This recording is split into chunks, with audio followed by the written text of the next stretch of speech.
My daughter forgot to hang up the phone. I heard, "It's time for him to go to a nursing home. He's a burden." I didn't say anything, but at that moment, something in me broke. I sold the house for $890,000. They came back from a business trip, smiling, but there was a surprise waiting for them. The keys did not fit the door. They found a note on the doorstep, and after reading it, they started screaming. And then I realized they wouldn't just leave it alone. This was just the beginning. Before we continue, please subscribe to the channel and let us know where you're listening in the comments. The phone rang just as I was scraping the last of the meatloaf from my plate. Ellen's meatloaf recipe, though mine never tasted quite right without her touch. I glanced at the caller ID and smiled despite myself. Caitlin. "Dad, how are you holding up?" Her voice carried that familiar warmth that always made my chest tighten with love and loneliness. I settled into Ellen's old recliner, the leather worn smooth from years of her evening reading sessions. "Oh, you know me, sweetheart. Just finished dinner and was about to watch the news." I didn't mention it was leftovers from 3 days ago, or that I'd been staring at Ellen's photo on the mantel for the better part of an hour. "Are you eating enough? You know you can always order groceries online now, right? I showed you the app." "I'm eating plenty," I interrupted gently, "though I had a little scare yesterday. Forgot to turn off the burner under my coffee pot. Good thing I smelled it burning from the living room." There was a pause. I could picture her frowning in that way she'd inherited from her mother, the same little crease between her eyebrows. "Dad, maybe we should talk about getting someone to check on you more regularly. Jeremy thinks—" "I'm fine, Caitlin. Really? How's your business trip going? You're in Phoenix, right?" "Yes, the conference ends tomorrow. Jeremy's been handling most of the client meetings while I sit through these endless presentations about digital marketing trends." She laughed, but it sounded forced. "Listen, Dad, I should probably get going. Jeremy and I have dinner plans with some potential investors." "Of course, sweetheart. I love you." "Love you too, Dad. Take care of yourself, okay?" I heard a click, then rustling sounds. She must have dropped the phone in her purse, I thought, reaching to hang up my end. But then I heard voices, muffled but clear enough through her phone's microphone. "Jeremy, you see how he's deteriorating?" Caitlin's voice, no longer warm and caring. "He forgot to turn off the stove yesterday. What if he burns the house down?" My hand froze on the receiver. Ice spread through my chest. "It's time for a nursing home, Caitlin." Jeremy's voice cold and matter-of-fact. "He's becoming a burden, and you know it. Your dad's a good man, but he can't live alone anymore." "The house is worth almost $1 million now." Caitlin's tone had shifted to pure calculation. "With Denver's market, we could probably get 900,000, maybe more." "Exactly." Jeremy sounded pleased. "We could sell it, put him somewhere decent, not too expensive, and finally buy that house in Boulder we've been looking at, the one with the mountain view." My daughter laughed, actually laughed. "God, Jeremy, you should have seen him tonight. So grateful just to hear from me. He has no idea we're planning this. The longer we wait, the more confused he'll get. We should strike while he still trusts us completely." The phone slipped from my numb fingers, clattering onto the hardwood floor Ellen and I had installed together 23 years ago.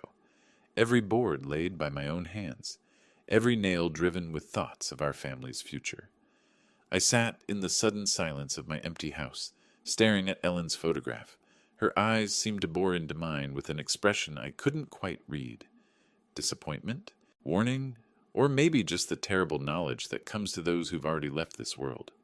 The grandfather clock in the hallway, Ellen's anniversary gift to me 15 years ago, ticked steadily in the growing darkness. Outside, the first spring crickets began their evening song in the garden Ellen had planted, and I still tended. Something cold and hard settled in my chest, replacing the warmth I'd felt hearing my daughter's voice just moments before. My hands, weathered from decades of construction work, slowly curled into fists. They thought I was a burden. They thought I was confused, helpless, ready to be managed and discarded. They were already spending my money, already planning their new life in my grave. But I wasn't dead yet, and I wasn't nearly as confused as they believed. I don't know how long I sat there in the dark, Ellen's face watching me from the silver frame on the end table. The house felt different now, as if the walls themselves had heard my daughter's betrayal and were holding their breath. My legs felt unsteady when I finally stood to turn on the lamp. The warm light fell across the living room we'd furnished piece by piece, each item chosen with care and saved for with sacrifice. The burgundy sofa where Caitlin used to curl up doing homework, the coffee table I'd built in the garage, sanding it smooth while she played at my feet. I walked to the kitchen and opened the drawer where I kept old receipts and papers. My fingers found the folder I was looking for without conscious thought. 20 years of financial records I'd never thrown away because Ellen always said, "You never know when you might need them." University of Colorado. Tuition receipts. $48,000 over 4 years. I remembered those double shifts, coming home with concrete dust in my hair and plaster under my fingernails. Ellen would have coffee waiting and would massage my shoulders while I paid bills at this very kitchen table. "Roy, you're working yourself to death," she'd said one night, watching me calculate how to afford Caitlin's spring semester. "She deserves better than we had, Ellen. She's smart enough for anything." Ellen had kissed the top of my head. "Just don't give her so much that she forgets to be grateful." I should have listened. God, I should have listened. The wedding receipts were in there too. $32,000 for one day. I'd told Caitlin we could afford $5,000, maybe $8,000 if we stretched. But she'd cried, actually cried, about wanting her dream wedding. I'd worked weekends for 6 months, installing hardwood floors for a contractor friend who paid me under the table. "Daddy, you're the best father in the world," she'd whispered during our dance, her head on my shoulder, her wedding dress rustling against my rented tuxedo. I'll never forget this. But she had forgotten. Just like she'd forgotten who co-signed her first car loan when her credit wasn't good enough. Just like she'd forgotten who made the calls to get her that marketing job when she was unemployed for 8 months after graduation. I found the bank statements from 2 years ago, after Jeremy lost his financial advisor position for reasons they never fully explained. They'd moved in temporarily, just until Jeremy found something new. I'd never charged them rent. I'd paid the increased utility bills, bought groceries for 3 adults instead of one lonely widower. Jeremy would pat my shoulder and call me the most generous man in Colorado. Caitlin would hug me and say, "Dad, we'll pay you back when we get on our feet." They'd been on their feet for over a year now, both working good jobs, both making more money than I ever had. But they'd never mentioned moving out, never mentioned paying me back. The anniversary dinner I'd paid for last month, $200 at that fancy steakhouse downtown, because Jeremy said they deserved to celebrate. The car repair bill I'd covered when Jeremy's BMW needed a new transmission, $3,000 that cleaned out my emergency fund. "Roy's like a father to me," Jeremy had told his friends at their last barbecue, his arm around my shoulders. "I'm so lucky to have married into this family." I'd been proud, actually proud to be the generous father-in-law, the man who took care of his family, no matter what it cost him. I walked upstairs to Ellen's and my bedroom, still unchanged after 2 years. Her jewelry box sat on the dresser, her reading glasses folded beside the lamp. I opened the bottom drawer where I kept our important papers and pulled out our original house deed. Roy and Ellen Hayes. Purchased 1999. No liens, no co-signers, no complications.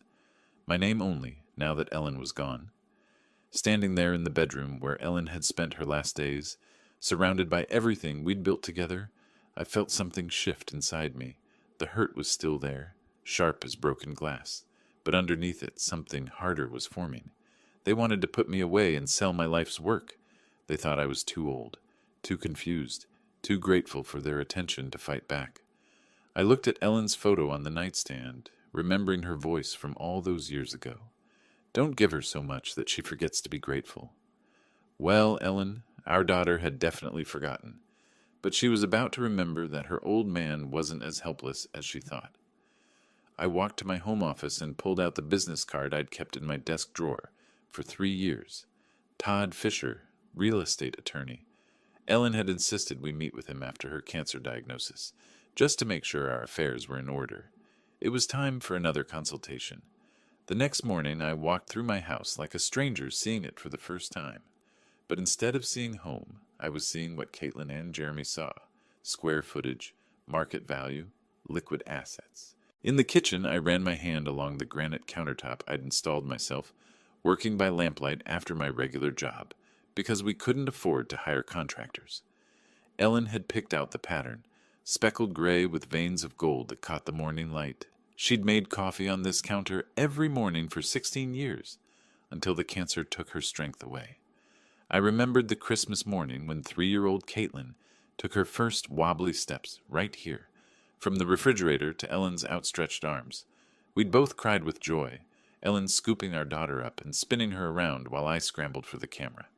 "Our baby's walking in our house," Ellen had whispered, tears streaming down her face, "in the house we built for her." The living room held 25 years of Christmas mornings. I could still see 7-year-old Caitlin's face lighting up at the sight of the dollhouse I'd spent 3 months building in the garage, working in secret after she'd gone to bed. Ellen had sewn tiny curtains for the windows, made miniature furniture from cardboard and fabric scraps. "Daddy, it's just like our house," Caitlin had squealed. And it was. I'd made it a perfect replica, down to the little bay window in what represented her bedroom. That bay window had cost me 6 months of overtime. Ellen had seen it in a magazine and fallen in love with the idea of reading there in the afternoons. I'd learned to cut angles I'd never cut before, measured and remeasured until my back ached from crawling around the frame. "Roy, we can't afford this," Ellen had worried when she saw me marking measurements on the wall. "You want it, you'll have it," I'd told her. "I'll make it work." I climbed the stairs to Caitlin's old room, still painted the soft yellow she'd chosen for her 16th birthday, still decorated with photos of her high school friends and college memories. The room where I'd rocked her through colicky nights as a baby, where Ellen and I had helped her with algebra homework at the small white desk I'd built to fit perfectly under the window. The master bedroom was the hardest. Ellen's side of the bed still had her water glass on the nightstand, her bookmark still marking page 247 of the novel she'd never finish. I'd built these walk-in closets with my own hands, custom designed to fit Ellen's height perfectly. Her clothes still hung there, still smelling faintly of her perfume. This was the room where we'd planned our future, where we'd whispered about our dreams for Caitlin, where Ellen had died holding my hand while machines beeped around us. "Promise me you won't let them take advantage of you," she'd said near the end, her voice barely a whisper. "You're too good, Roy. Too generous. Promise me you'll take care of yourself." I'd promised, but I hadn't kept that promise, had I? In my home office, I found the folder of construction photos Ellen had kept. Pictures of me laying the foundation in the spring of 1999, 25 years younger and 50 pounds stronger. Me and my crew installing the frame, Ellen in her hard hat bringing us lemonade on hot summer days, her belly just starting to show with Caitlin. The financial records from those years told the story Ellen's photos couldn't. Second mortgage. Personal loan from my brother. Ellen taking a part-time job at the school district to help with materials costs. We'd eaten beans and rice for months, drove cars held together with prayer and duct tape. But we'd built this house with our sweat, our sacrifice, our love for each other, and for the family we were creating. And now my daughter, the baby who'd taken her first steps in this kitchen, the child who'd played in the yard I'd landscaped by hand, wanted to sell it all and put me away like an inconvenient piece of furniture. I picked up Todd Fisher's business card from my desk drawer. The edges were worn from 3 years of handling, but the phone number was still clear. Caitlin and Jeremy thought they were dealing with a confused old man who'd be grateful for any scrap of attention they threw him. They thought I was weak, helpless, ready to hand over my life's work without a fight. They were about to learn just how wrong they were. I dialed Todd's number and listened to it ring, my hand steady as stone. Outside, the spring morning was bright and clear, the kind of day Ellen used to love, the kind of day for new beginnings. The law offices of Fisher and Associates occupied the second floor of a modest brick building on Colfax Avenue, the kind of place that specialized in helping regular people with real problems rather than impressing corporate clients. I'd chosen my best suit, the charcoal gray one Ellen had picked out for me to wear to her funeral, and arrived 15 minutes early, my hands only slightly trembling as I signed in at the reception desk. Todd Fisher was younger than I'd expected, maybe 55, with graying temples and the patient demeanor of a man who'd heard every family horror story twice. His office was lined with law books and family photos, a wife, 2 teenagers, a golden retriever. The kind of normal life Ellen and I had tried to build. "Mr. Hayes, good to see you again." Todd poured coffee from a small machine in the corner, the rich smell filling the space between legal documents and filing cabinets. "I remember you and Ellen from a few years back. I'm sorry for your loss." "Thank you." I accepted the coffee, surprised by how steady my voice sounded. "I need to discuss something delicate about my daughter and son-in-law." Todd settled behind his desk, pen ready. "I'm listening." I told him everything. The phone call, the overheard conversation, their plans to sell my house and put me in a nursing home. Todd's expression never changed, but I caught him shaking his head slightly when I described their eagerness to spend my money on their Boulder dream house. "Unfortunately, Mr. Hayes, this scenario is more common than you'd think." Todd set down his pen and leaned back in his chair. "Adult children often assume they know what's best for their aging parents, especially when valuable assets are involved. But they can't actually do anything, can they? I mean, legally. Let's start with the basics. The house is titled in your name only since your wife's passing, correct?" "That's right. Ellen and I owned it jointly, but when she died, it transferred to me automatically." "Then legally speaking, your daughter and son-in-law have absolutely no claim to your property. They cannot sell it, cannot force you into a care facility, cannot make any decisions about your assets without your explicit consent." Todd pulled a legal pad from his drawer and began making notes. "The house belongs to you, period." Relief flooded through me, followed immediately by something sharper. "So if I wanted to sell it myself, you could put it on the market tomorrow if you chose to. It's your property, your decision." Todd looked up from his notes. "May I ask why you're considering that option?" I thought about Caitlin's laugh when she'd called me a burden, about Jeremy's cold calculation of my worth, about 25 years of sacrifice reduced to a real estate transaction. They think I'm helpless, confused. They think they can manage me like a piece of property. My hands clenched around the coffee cup. Maybe it's time I showed them exactly how sharp my mind really is. Todd was quiet for a moment, studying my face. "Denver's housing market is incredibly strong right now, especially in your neighborhood. Properties are selling within days, often for cash offers above asking price." He paused. "If you were serious about selling quickly, before your daughter and son-in-law return from their trip, how quickly could it happen? With the right buyer, and there are plenty of investors looking for properties like yours, we could have a sale completed within a week, maybe less." Todd leaned forward. "But Mr. Hayes, this is a major decision. Once you sell, there's no going back. I built that house with my own hands, Mr. Fisher. Every board, every nail, every custom detail. I know exactly what I'm doing." We spent the next hour discussing practicalities, market value estimates, cash buyer networks, legal requirements. Todd explained that he could have everything prepared within 24 hours if I was serious about proceeding. "The consultation fee is $200, Todd said as I prepared to leave. "If you decide to move forward, that applies toward my legal fees for the sale." I paid in cash, feeling more clear-headed than I had in months. Walking to my truck in the spring sunshine, I felt my phone buzz in my pocket. Caitlin's name appeared on the screen, and for the first time since her betrayal, I smiled. The phone rang once, twice, 3 times. I could picture her in some hotel lobby in Phoenix, probably checking her watch, wondering why her grateful old father wasn't jumping to answer her call. Let her wonder. Let her and Jeremy make their plans about my future, my house, my life. They were in for the surprise of their lives. The phone kept ringing as I climbed into my truck, Todd Fisher's business card secure in my wallet, and a plan forming in my mind that would teach my ungrateful daughter exactly who she was dealing with. I had built my life from nothing once before. I could certainly tear it down and rebuild it on my own terms. The phone finally stopped ringing, but I knew she'd call back. She always did when she needed something from the old man. This time she was going to get much more than she bargained for.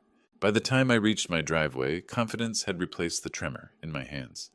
Todd Fisher's words echoed in my mind. "It's your property, your decision." 25 years of doubt and second-guessing had lifted like Denver fog in the morning sun. I was unlocking my front door when the phone rang again. Through the window, I could see it buzzing against the kitchen counter where I'd left it. Caitlin's name glowed on the screen, and for the first time since her betrayal, I smiled. Let her stew for a moment. Let her wonder why her grateful old father wasn't scrambling to answer. I poured myself a glass of water, took a deep breath, and picked up on the sixth ring. "Dad, there you are!" Caitlin's voice practically sparkled with artificial enthusiasm. "I was starting to worry when you didn't answer earlier." "Sorry, sweetheart. I was out running some errands."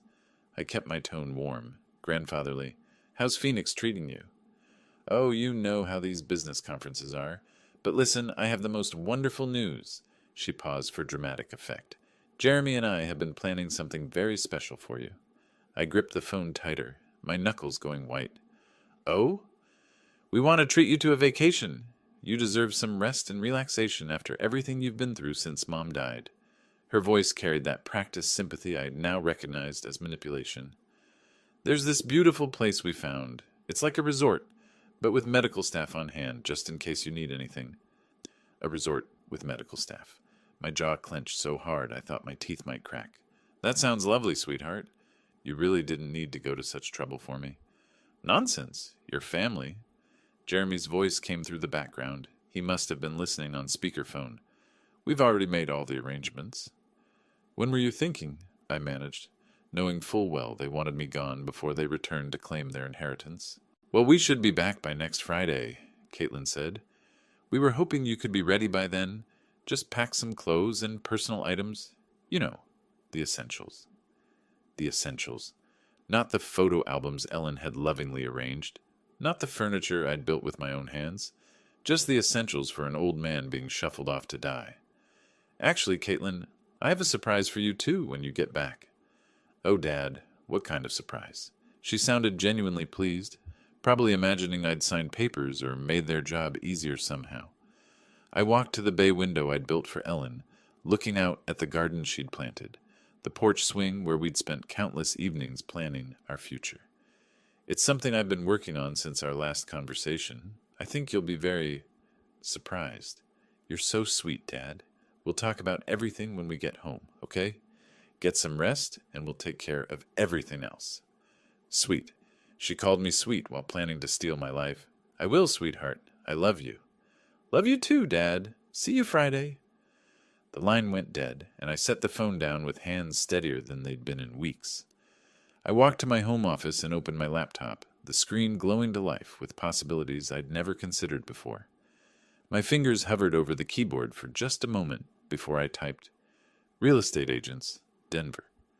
The search results filled my screen like ammunition in a war I was finally ready to fight.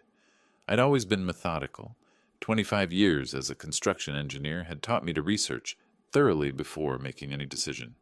Tonight, that methodical nature would serve a different purpose. I clicked through agent profiles, comparing success rates and client testimonials, like I used to compare structural steel suppliers. Cherry Hills, Highlands Ranch, University Hills, neighborhoods where houses sold for the kind of money Caitlin and Jeremy were already spending in their dreams. One name kept appearing in the top results: Brian Connor, 43 years old, specialized in quick sales, averaged 18 days from listing to closing. His photo showed a professional smile and confident eyes, the kind of man who could make things happen fast. His testimonials were exactly what I needed to see. Brian sold our house in 6 days. Cash buyer lined up within 48 hours. Smooth closing, no complications. I stared at his direct phone number, prominently displayed beneath his credentials. This was it, the moment that would set everything in motion. Once I made this call, there would be no going back to being the grateful, manageable old man my daughter expected. Ellen's photo on my desk seemed to be watching me. I could almost hear her voice. "Roy, are you sure about this?" I was sure. More sure than I'd been about anything since her funeral. I dialed Brian Connor's number with steady fingers. "Brian Connor, Connor Real Estate. How can I help you?" "Mr. Connor, my name is Roy Hayes. I'm interested in selling my house quickly. How fast can these things actually happen?" "Well, Mr. Hayes, that depends on several factors. But with the right property and pricing strategy, I've closed deals in as little as 10 days with cash buyers. What kind of timeline are you looking at?" 10 days. My heart hammered against my ribs. 10 days? That fast? Absolutely. Denver's market is incredibly hot right now, especially for well-maintained properties in established neighborhoods. Can you tell me a bit about your house? I looked around my kitchen, seeing it through a buyer's eyes for the first time. Two-story, 3,400 square feet, built in 1999, Cherry Creek area, 3 bedrooms, 2.5 baths. I've maintained it well, did most of the work myself over the years. Brian's voice sharpened with interest. That sounds exactly like what several of my investors are looking for. Original owner, well-maintained, established neighborhood. Those are premium selling points. Would you be interested in a property assessment? How quickly could you come by? I can be there this afternoon if you're available. Say 3 o'clock? I glanced at the clock. It was just past noon. 3 o'clock works perfectly. Let me give you the address. After I hung up, I sat in the sudden quiet of my kitchen, the magnitude of what I'd set in motion beginning to settle in my chest.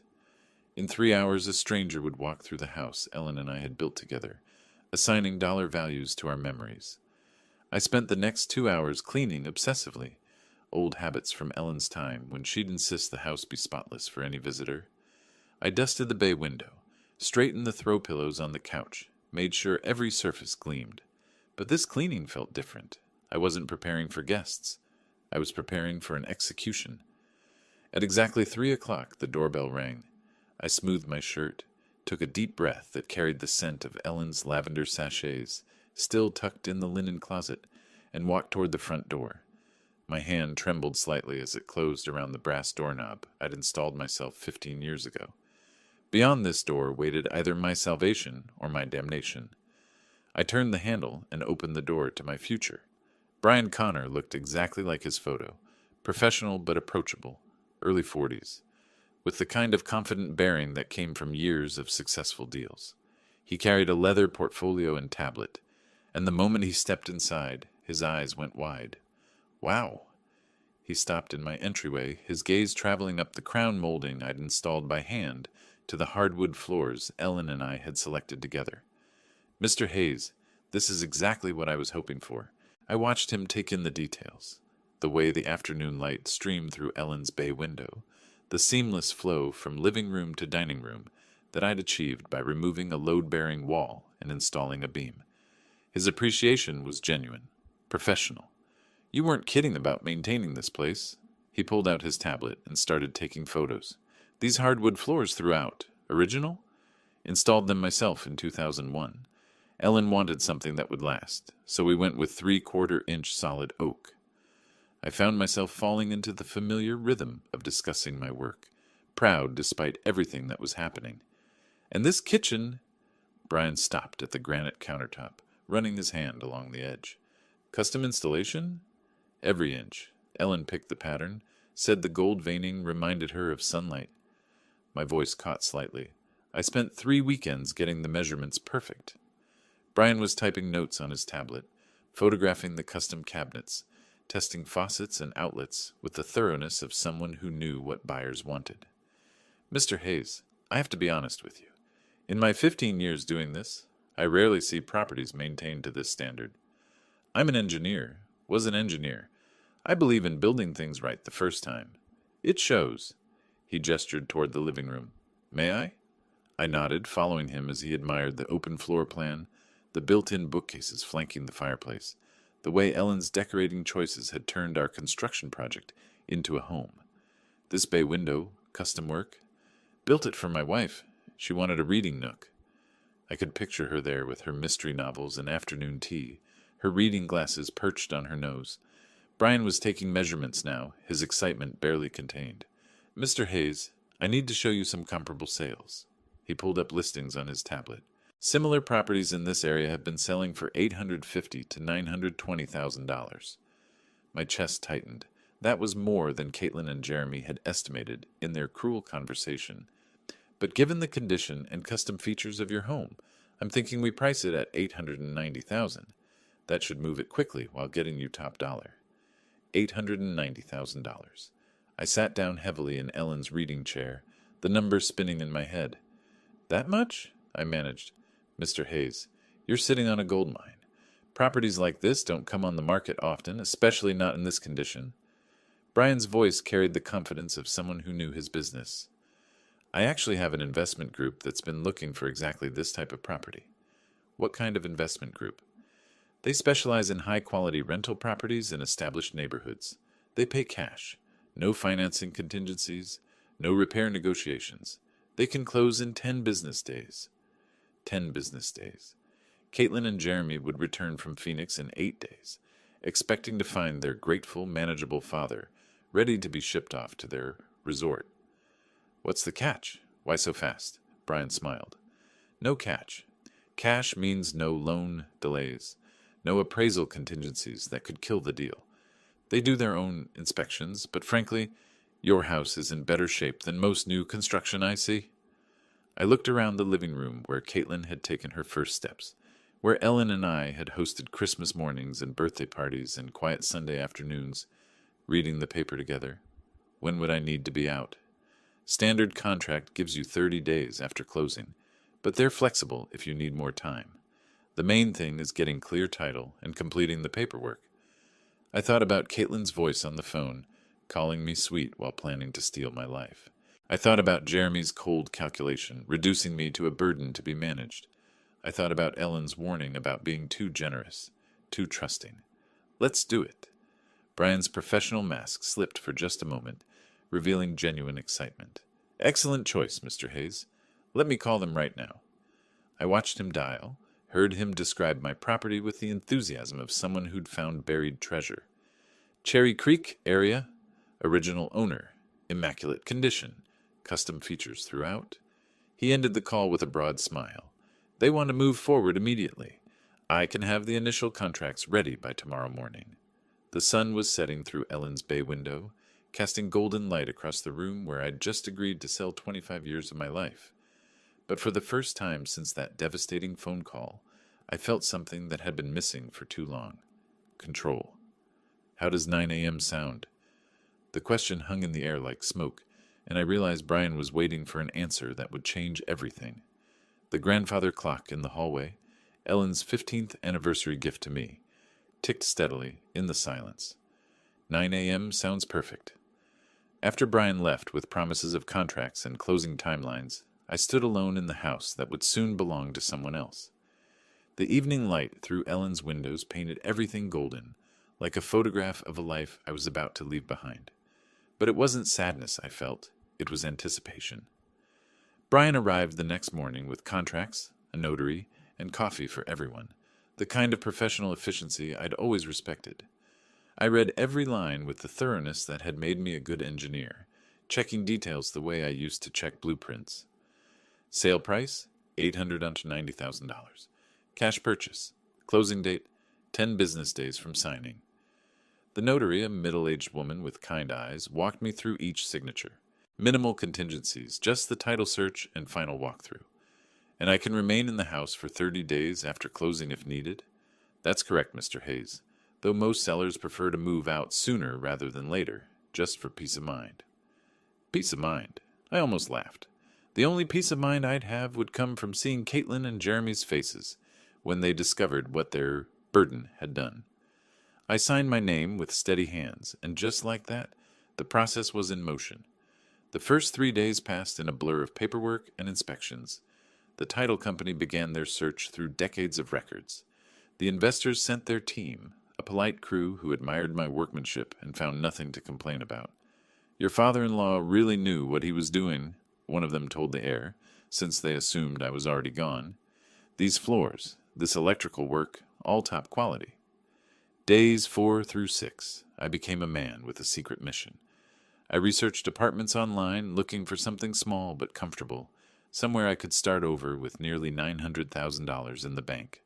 I found a place in Highlands, a senior community with golf courses and a community center, the kind of place Ellen and I had sometimes talked about for our golden years. I also called storage facilities, planning which of Ellen's things I'd keep and which I'd have to leave for the new owners. Her china, definitely. Her jewelry box, the photo albums, the essentials of a life lived together.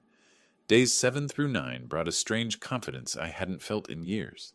Each morning I woke up knowing I was one step closer to freedom, one step closer to showing my daughter that her confused old father was sharper than she'd ever imagined. Mrs. Patterson from next door noticed the activity, asked about the inspectors and official-looking people. Just some work being done, I told her, hating the half-truth, but knowing the full truth would spread through the neighborhood before I was ready. On day 8, Brian called with final confirmation. Everything's on track for tomorrow's closing, Mr. Hayes. The buyers are thrilled with the inspection results. Wire transfer will be completed the same day. You'll have access to funds immediately. That night, I packed a single suitcase with clothes and personal items, not because I was moving yet, but because I wanted to be ready for anything. I looked at Ellen's photo on our dresser and whispered, I hope you understand what I'm doing. Friday morning arrived bright and clear, the kind of spring day Ellen used to say was Denver at its finest. I dressed carefully in my best suit, not the funeral suit, but the navy one Ellen had bought me for Caitlin's college graduation. The title company office was all professional efficiency, and congratulations. The buyers were represented by their attorney, a sharp woman who double-checked every document. Brian handled the paperwork like a conductor, leading an orchestra. Mr. Hayes, if you'll sign here, and here, an initial there. Each signature felt like cutting a chain. The deed transfer, the settlement statement, the final acknowledgement that 1247 Maple Street no longer belonged to Roy Hayes. And this is your wire transfer confirmation. $890,000, less closing costs, has been deposited to your account. I stared at the numbers on the paper. More money than I'd ever seen in one place. More money than Caitlin and Jeremy had dreamed their burden could access. We shook hands all around, everyone pleased with the smooth transaction. Brian walked me to my truck, promising to stay in touch if I ever needed real estate services again. You made the right choice, Mr. Hayes. Sometimes a fresh start is exactly what we need. I drove home through neighborhoods I'd known for 25 years, past the elementary school where Caitlin had learned to read, past the park where Ellen and I used to walk every Sunday morning. But instead of nostalgia, I felt liberation. I pulled into my driveway and sat in my truck, looking at the house that was no longer mine. The keys to the front door felt heavy in my palm, but tomorrow I'd hand them over to the new owners and walk away from this chapter of my life. Caitlin and Jeremy were due back from Phoenix in 3 days. They'd arrive expecting to find their grateful, manageable father ready to be packed off to their resort. Instead, they were going to find an empty house and a lesson they'd never forget.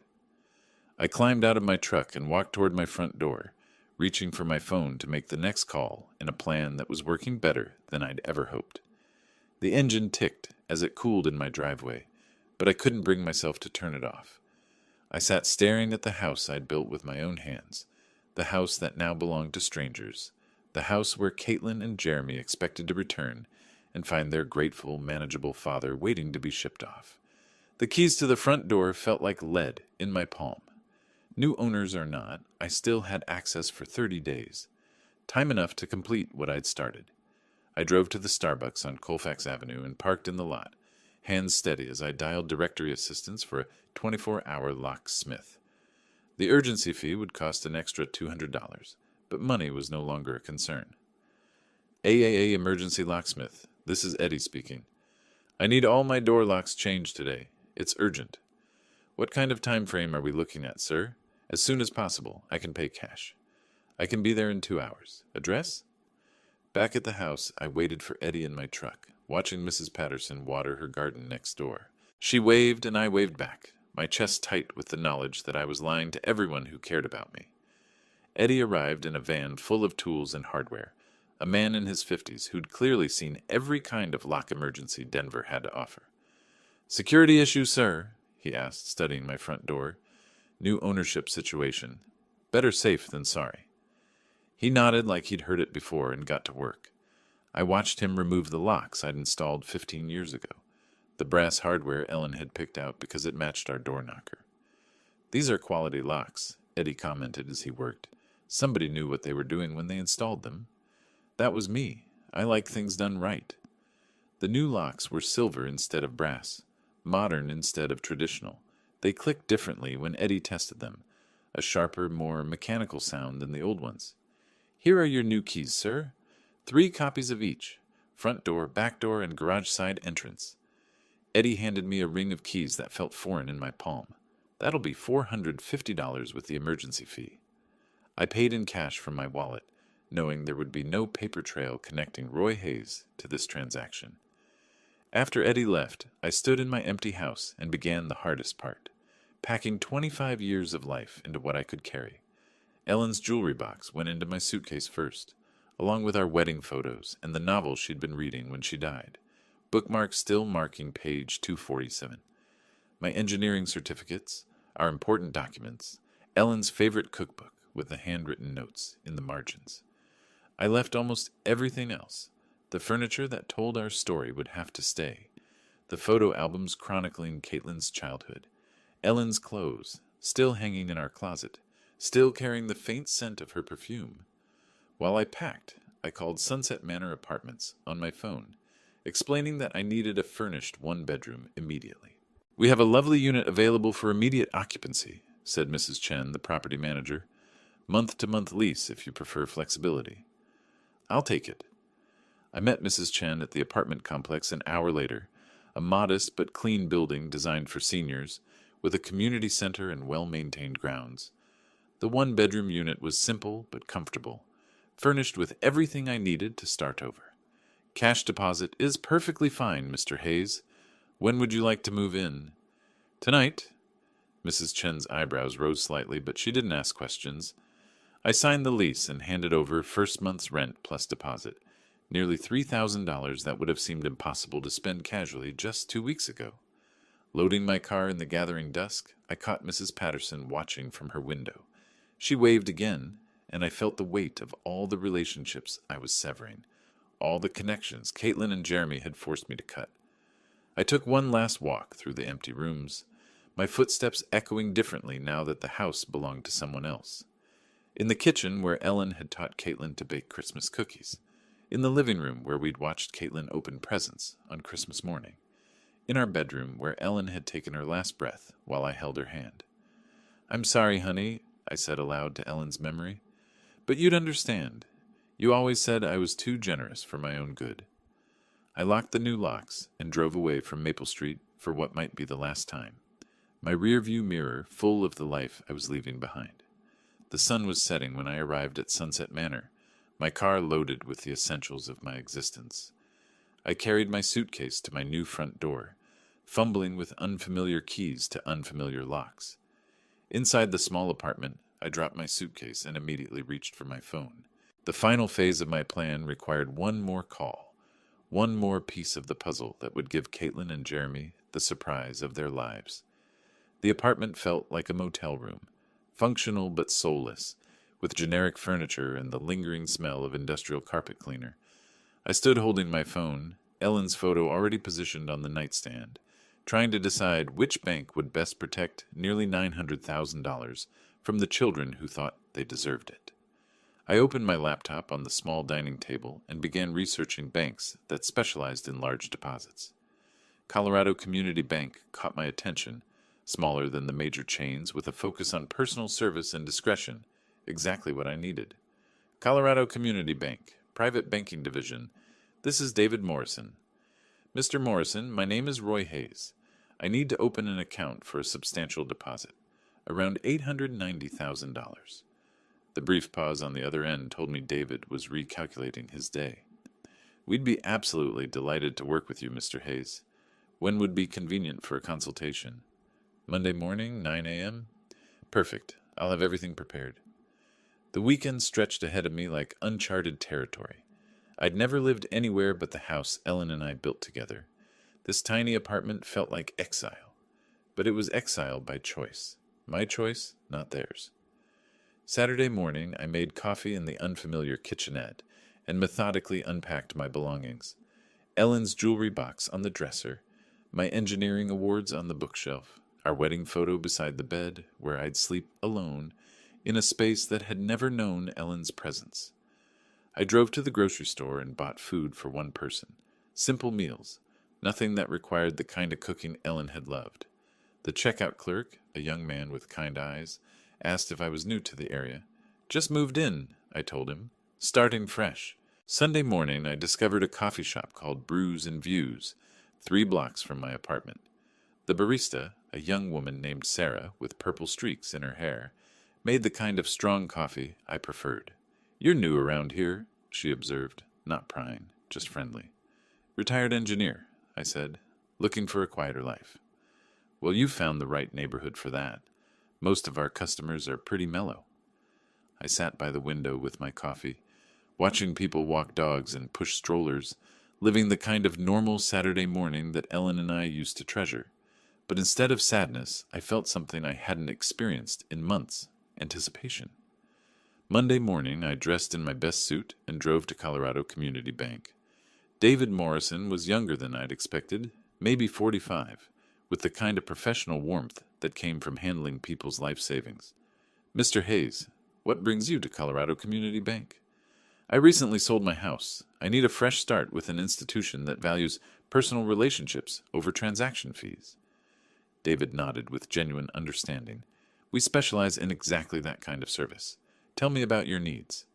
I explained my situation carefully.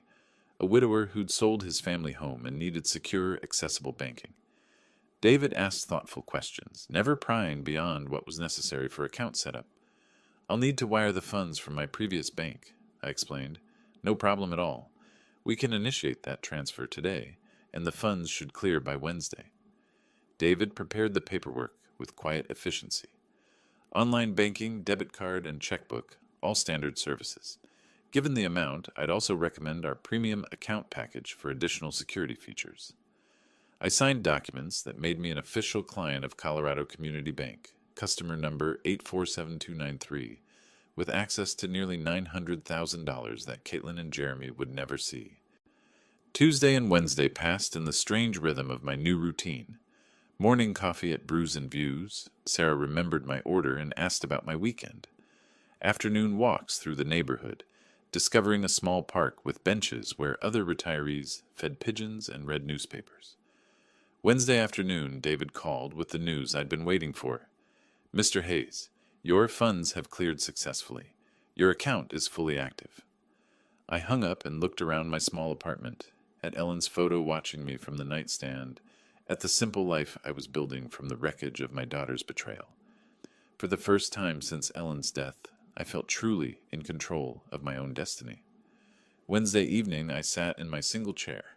Not Ellen's reading chair, not the recliner where I'd heard Caitlin's betrayal. Just a plain chair in a plain room that belonged entirely to me.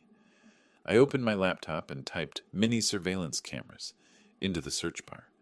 My fingers hovered over the keyboard, knowing that what I was about to order would capture the final act of my revenge.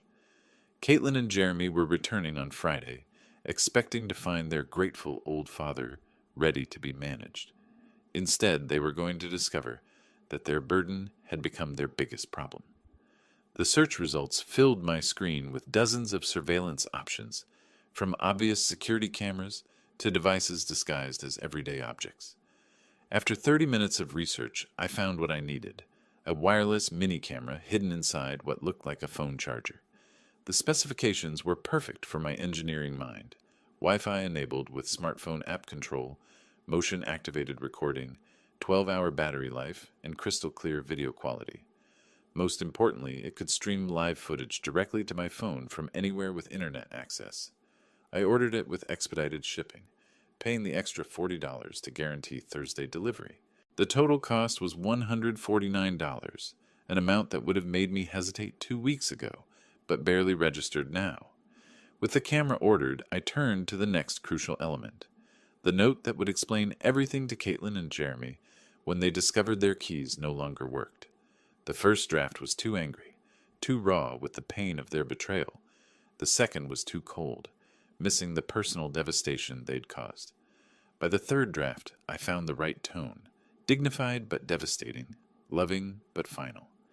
I wrote in my careful engineer's handwriting, the penmanship Ellen had always admired: "Dear Caitlin and Jeremy, if you're reading this, it means my plan worked perfectly. I heard your phone conversation about putting me in a nursing home because I'm becoming a burden.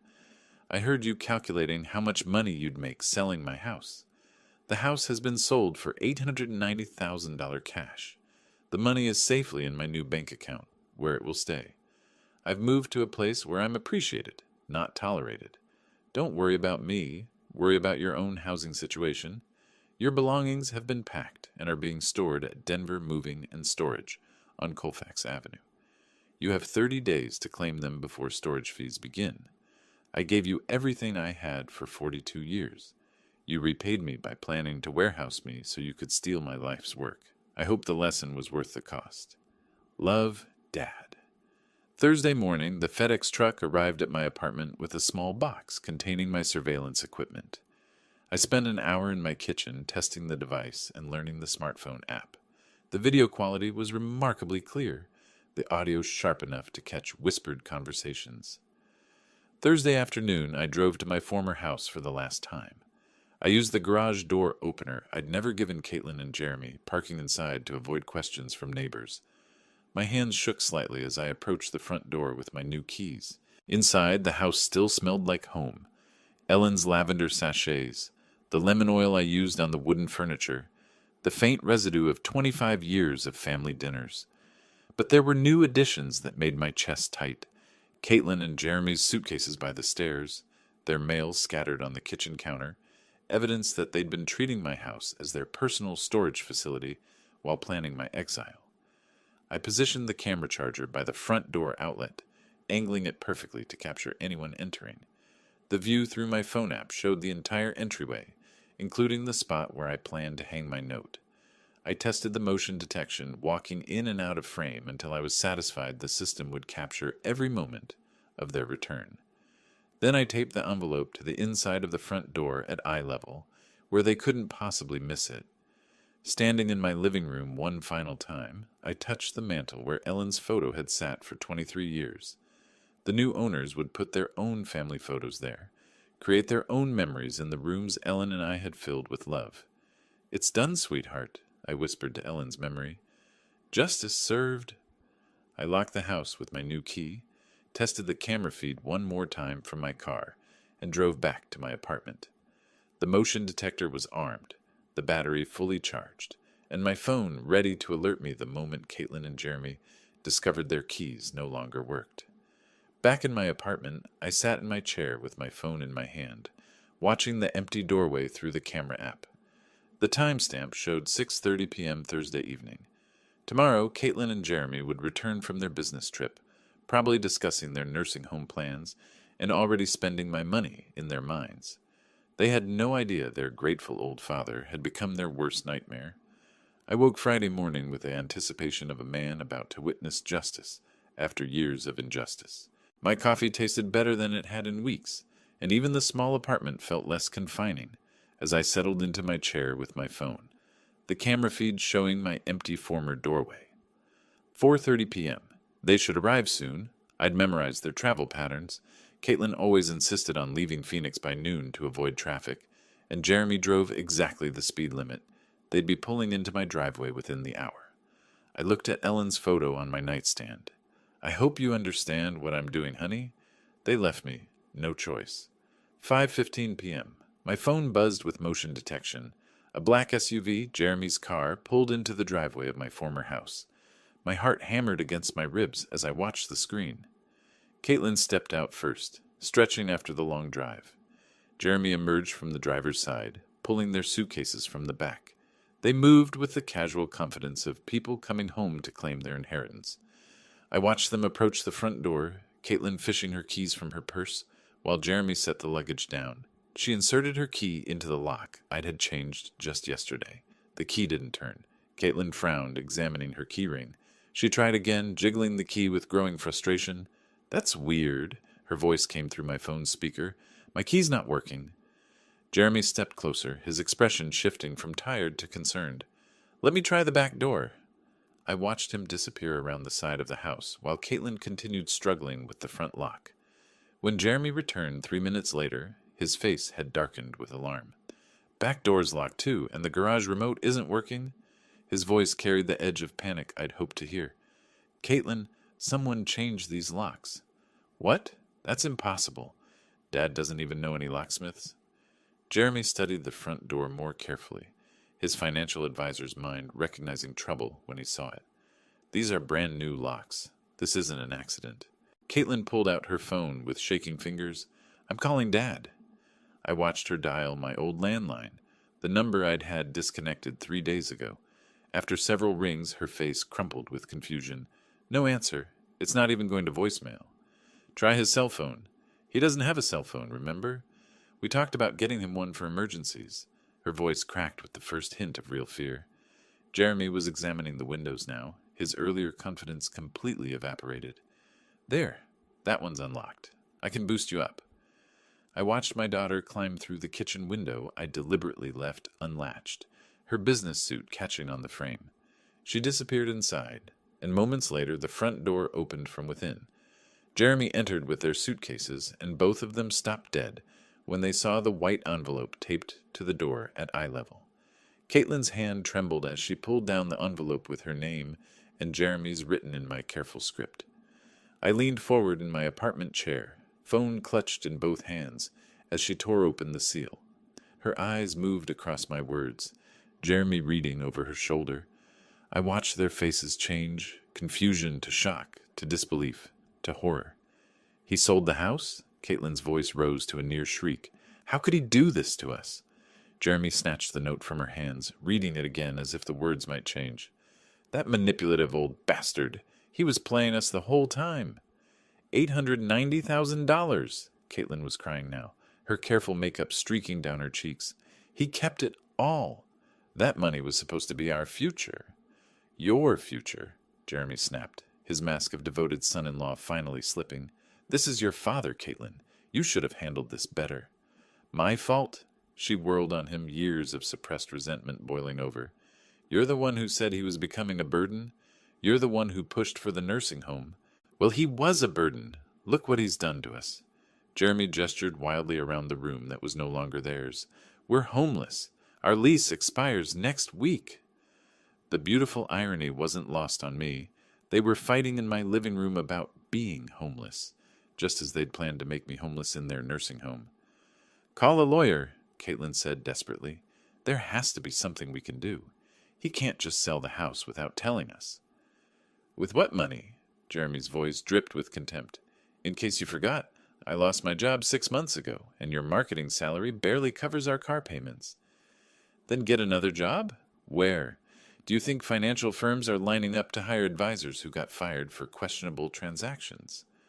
I watched my daughter's face crumble as she realized the full scope of their situation. No house, no inheritance, no savings, and Jeremy's unemployable status finally revealed. How could he be so cruel? She whispered. The same way you were cruel when you called him a burden and planned to warehouse him. Jeremy shot back. The old man was smarter than both of us. Through my phone screen, I watched them collapse into my old furniture that would be gone tomorrow when the new owners took possession.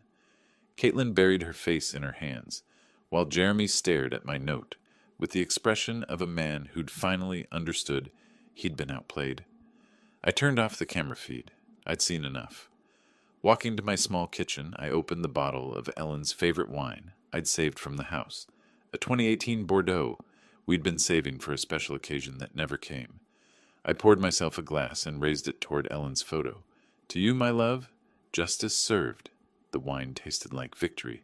They learned what happens when you bite the hand that feeds you. My phone buzzed with a text from an unknown number, probably Caitlin trying to reach me through some new method. I deleted it without reading and powered off the phone completely.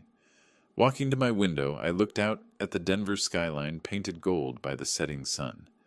Somewhere across the city, my daughter and her husband were facing the consequences of their cruelty.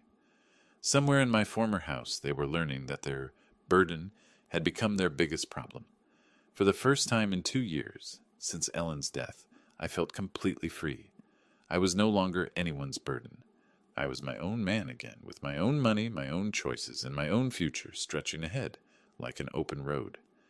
Roy Hayes had left the building, and he was never coming back. If you liked this story, please like this video, subscribe to the channel, and share your impressions of this story in the comments. To listen to the next story, click on the box on the left. Thank you for watching.